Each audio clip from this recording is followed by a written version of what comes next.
click clear all. Click clear all. Ganun paano mag-delete ng mga sinesearch natin sa ating Facebook or yung tinatawag pong search history sa Facebook or sa ating messenger. Open lang natin ang Facebook natin. Halimbawa guys, ito, click nyo po yung search sa taas. Ito po yung mga recent or yung mga sinearch ko dito sa aking Facebook. Ngayon, click po natin dito ang see all. Click natin ang clear all. Click clear all. Ayan guys, na-delete na po yung mga sinearch ko sa aking Facebook. Ngayon guys, mag-search ulit tayo. Halimbawa ito. Halimbawa guys, yan. I-back lang natin. Back. Click ulit natin ang search. Ito po yung sinearch ko ngayon. Click natin ang see all.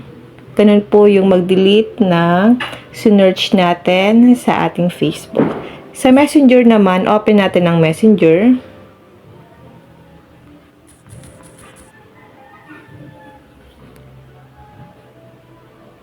Itap natin itong as meta or search.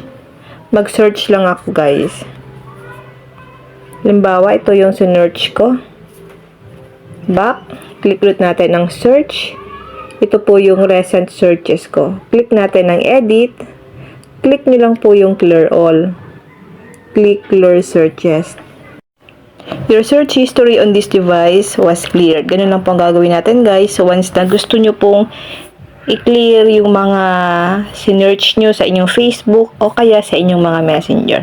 Yun lang guys, sana po may natutunan kayo sa aking video. Kung hindi pa po kayo naka-follow sa aking Facebook page, pwede nyo po akong i-follow Positive Mind para updated kayo sa mga video ko na ina-upload dito sa Facebook at sa YouTube.